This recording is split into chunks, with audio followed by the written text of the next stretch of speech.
New games releasing on old platforms is really nothing surprising in modern gaming, is it? The PS4, for instance, is now 13 years old and we're still getting cross-platform games for it. We probably still will get a few PS4 games when the PS6 launches too.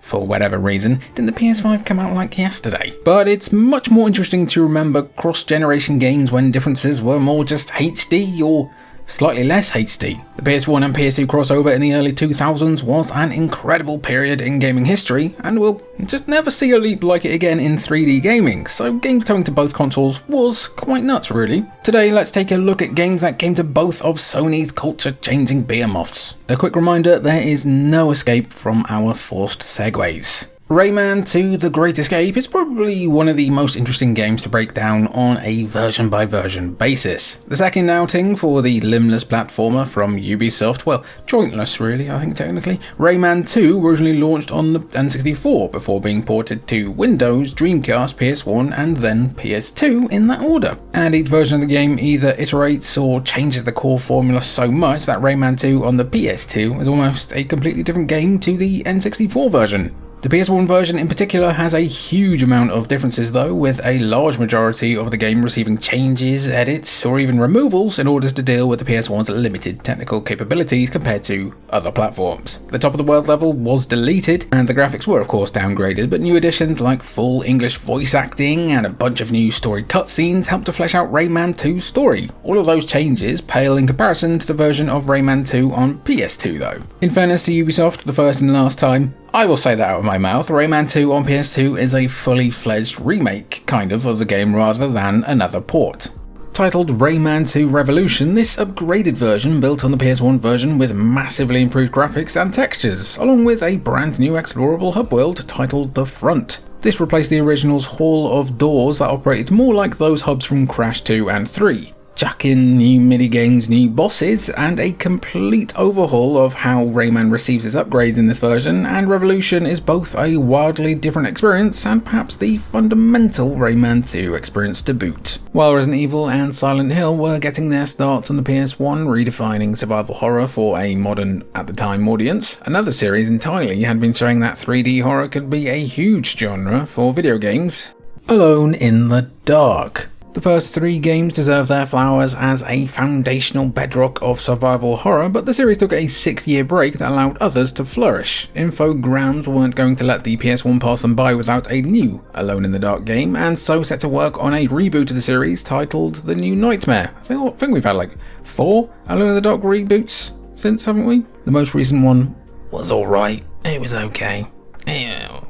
Moving the series from the early 1900s to the new millennium, Alone in the Dark The New Nightmare features a new, slightly more puddle of mud enjoying version of Detective Edward Carnby teaming with university professor Aline Sedrak to investigate his friend's disappearance. You'll never guess where he disappeared, it was just how happened to be the ominously named Shadow Island. Gosh, there were no signs.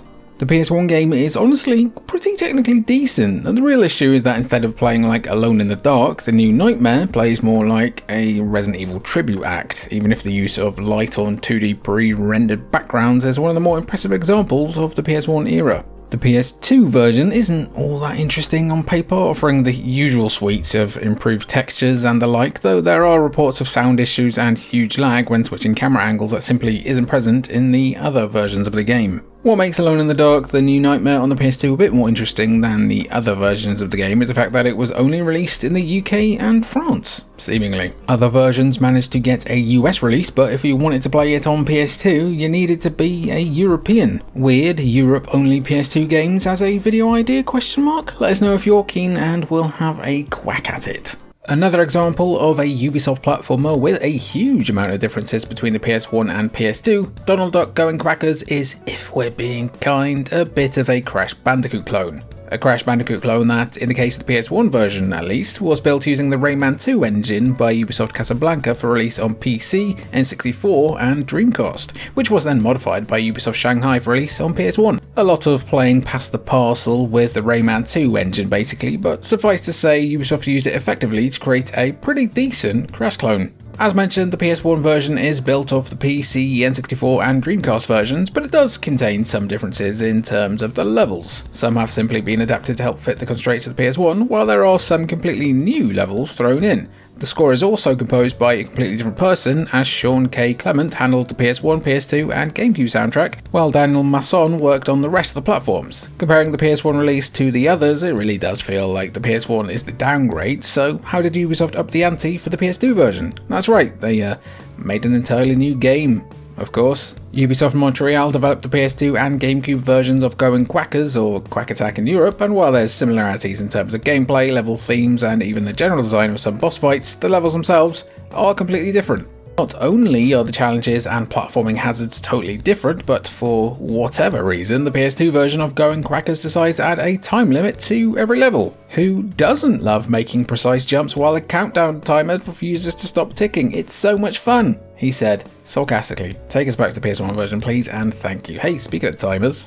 A series that absolutely became a core part of the PS1 console experience, Tony Hawk's Pro Skater 3 gave fans a chance to see what the series could look like with a bit of extra horsepower, and the answer was a wholesale improvement over what came before. Just look at any side-by-side comparison of Tony Hawk's on PS1 and PS2, and it's a night and day improvement. From the smoother frame rates to the textures, lighting, and even draw distance, THPS3 from PS1 to PS2 is a massive enhancement. When you really think about it though, the comparison for Tony Hawk's Pro Skater 3 isn't that surprising. The gameplay formula hadn't changed all that much aside from new tricks like the revert, but it was the same 2 minutes 10 goals blueprint Neversoft pioneered with the first two games. All Shabba Games, developers of noted THPS clone Grind Session, had to do was just use the same framework but scale it down and then quickly change one of the goals in the airport level at the last minute. Oof. It's Tony Hawk's Pro Skater 4 that's the more interesting comparison though. In the PS2 version, levels became much bigger, and instead of 2-minute runs, players could interact with NPCs in the level to activate goals one at a time. It was a huge deviation from the norm, but somewhat incredibly, THPS 4 on PS1 manages to retain that new approach, albeit with some heavy caveats. This time around, the levels are much smaller, retaining key landmarks but condensing areas in bigger levels like college. Meanwhile, the NPCs are non-existent, replaced by floating coins that offer goals. Perhaps the biggest change though is that levels like Zoo, Carnival and Chicago are missing from the PS1 version, replaced with Sewers and Little Big World. Considering none of the last 4 levels mentioned appeared in the remake, I guess they're all non-canon? And now we return to the examples of PS1 and PS2 games where the two generations are basically two separate games. Let's start with the PS1 version of Harry Potter and the Philosopher's Stone or Sorcerer's Stone. If you're wrong, between the PC, PS1, the Game Boy Color and Game Boy Advance versions, you've got 4 different video game takes on The Boy Who Lived Already. The PS1 version is, as you'd expect from a licensed game, an action platformer that followed the events of the film. Which was the style at the time? You roam Hogwarts, learn spells, run away from a troll, all the good stuff. By the way, if you got warts on your hog, visit your doctor. Move ahead to a year later and Chamber of Secrets is playing in cinemas, which means new video game tie-ins to play. For the PS1, the same developers in Argonaut Games were called in once again to create the sequel. It's a more of the same approach, but the PS2 version is something different entirely. Created by EA UK, Chamber of Secrets on PS2 has some similarities to the PS1 version, including the mini-games while Harry is staying with the Weasleys, but the focus is more on action and puzzle solving rather than going to class and learning spells. You can still explore the grounds and it looks prettier, but even if it's bigger in scope, the nostalgia for the PS1 version is unbeaten. Weirdly though, we enter 2003 and EA decided to make a 5th version of Philosopher's Stone, hiring Warthog Games to do it. The PS2 version of this game shares much of the same DNA as the PS2 version of Chamber of Secrets, with Warthog literally using some of the art and assets from the second entry to give this version more visual cohesion. When you consider it also has a seamless world without loading, it sounds like this updated version of Philosopher's Stone is the definitive version, right? Well, tell that to the worst review scores compared to the PS1 version. Disney really had their hopes high on Treasure Planet in 2002 for this sci-fi reimagining of the classic Robert Louis Stevenson novel Treasure Island, a property that Disney had already remade twice in the past. Surely a spacefaring take on pirates looking for gold will be even more epic. Let's blow $140 million on animation and partner with Sony to release a bunch of video games too, said some Disney exec in the early 2000s, only to watch in horror as the film bombed at the box office, undeservedly. Shame, as it is genuinely a phenomenal film as well, but we're not here to play the avian Siskel and Ebert. There were 4 different video games, with arguably the most interesting being Disney Interactive's PC release of Treasure Planet Battle at Procyon, an RTS naval battle game in space.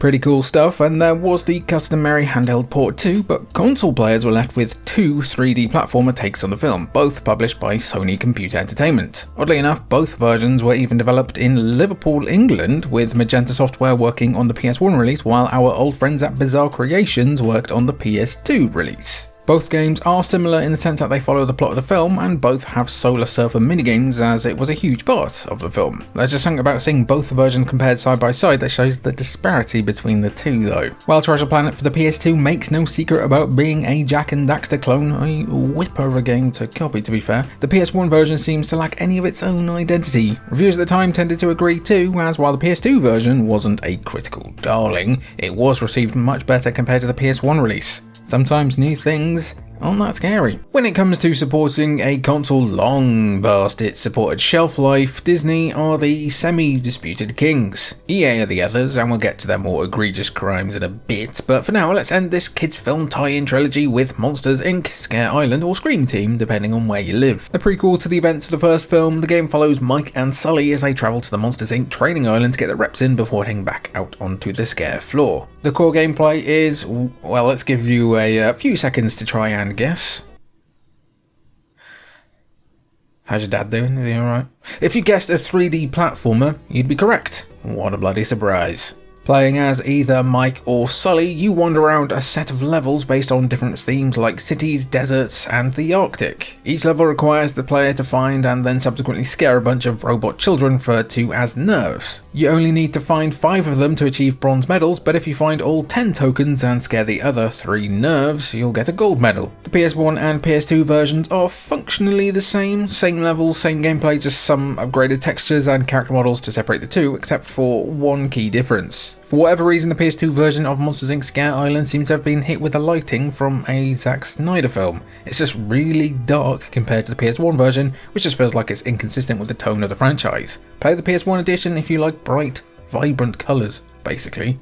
You know what the streets will never forget? Army Men. Those little green Army Men toys have been available ever since 1938, but it would take until 1998 for the 3DO company to start creating video games based on those little plastic figures that your mum would stand on barefoot and end up in a mood all day from. Wonder if that had anything to do with the massive success of a certain kids animated film about toys that launched in 1995 and featured the Army Men in a key role. The series started as an RTS on PC, but quickly was ported to consoles with some third-person shooter games instead, and they absolutely flooded the market, to say the least. Between 1999 and 2001, there were 10 different Army Men games released on the PS1 alone, nearly all of them some kind of third-person shooter. Never mind flooding the market, the 3DO company nearly drowned everyone's interest in third-person shooting. Of those 10 games, which we're not breaking down individually because we don't have all day, if you do want that video, let us know down below. Army Men, Sarge's Heroes 2, Air Attack 2 and Green Rogue released on both PS1 and PS2, and 2/3 of them are pretty crap.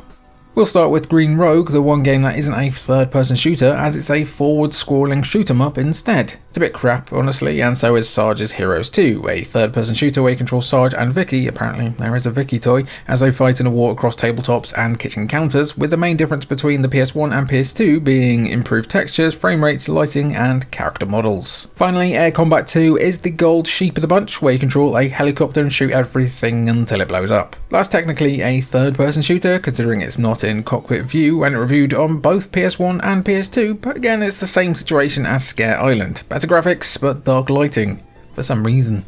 Did you know that EA kept developing and publishing FIFA games on the PS1 until October 2004 with the release of FIFA 2005? For reference, the Xbox 360 would come out 1 year later. Madden wasn't too far behind either, releasing Madden NFL 2005 in August of 2004. 4 years after the PS2 usurped the PS1, EA was still here milking as much money as they could out of this dying console that could barely run the games they were publishing. I sure don't think EA would do that again in the modern era. Oh, they'd do that for every console. They even did it for the Switch, releasing bare bones roster updates of FIFA as full price releases. Classic. The story for both Madden and FIFA back in the day is about the same, with both franchises making the move to the PS2 in the year 2000 with their 2001 editions. Sports game naming conventions are annoying like that. While the PS2 version would receive a suite of graphical animation, lighting and other improvements, the PS1 version could still be considered a worthy alternative if you didn't quite have the money for the newer console at that point. The issues became more prevalent with every subsequent year. While new iterations of FIFA and Madden on PS2 introduced new modes, overhauled existing modes and added new features to help improve the simulation of football, the older versions languished. For the most part, EA were just releasing FIFA 2001 or Madden NFL 2001, updating the rosters and kits to be more accurate to that year, and calling it a day.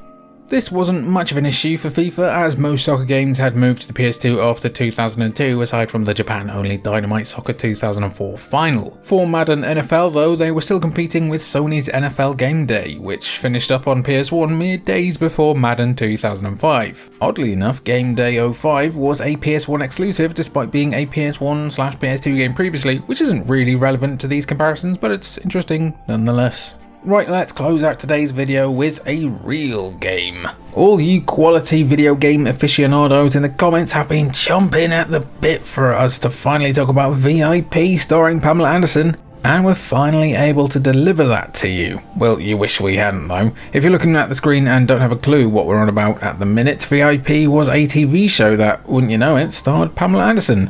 Buckle up though. Within the show, she played Valerie Irons, that's the V and the I, and she's running a protection business. There's the P. She essentially became an accidental bodyguard to the stars of Hollywood, with each episode focusing on a different celebrity, character or thing that needed protection. It sounds like trash, and it is a bit, but it ran for 4 seasons, with only 2 episodes each, and also included lots of cameos from people like Stone Cold Steve Austin, Weird Al Yankovic and Bryan Cranston, among plenty of others. Clearly they were doing something right, as they even convinced Ubisoft to make tie-in games for the PS1 and PS2 alongside other platforms. It probably meant something though, like, hey Ubisoft, how's about one more game for the dumpster fire? And they said, we. As for the game itself, you could make the case that it's a precursor to Asura's Wrath, given that it's basically all quick-time events until the credits roll. Okay, that was mean to Asura's Wrath, but still. VIP starring Pamela Anderson, and it's important to get the full name each time, is just 30 levels of QTEs and minigames with a vague plot about rescuing a plastic surgeon from some gangsters. Gameplay wise, there's little to no difference from PS1 to PS2, but the PS2 version has the benefit of looking nicer, with better graphics, character models and even some vague hints at cinematography. It's still rough, but side by side, the PS1 version looks absolutely diabolical, like the ending of that show that is already very much dead to me. And now, here is the ending of this video. Outro gang, those are, I think, pretty much all of the PS1 games that also came out on PS2. It's a topic that I've got plenty of interest in. Would you like me to see it do for PS2 and PS3? PS4 and PS5 kind of boring. N64 games that actually ended up coming out on GameCube, there's quite a few there. I've been Jimmy for Cultured Vultures, it's been good to have you, and I'll catch ya when I get ya.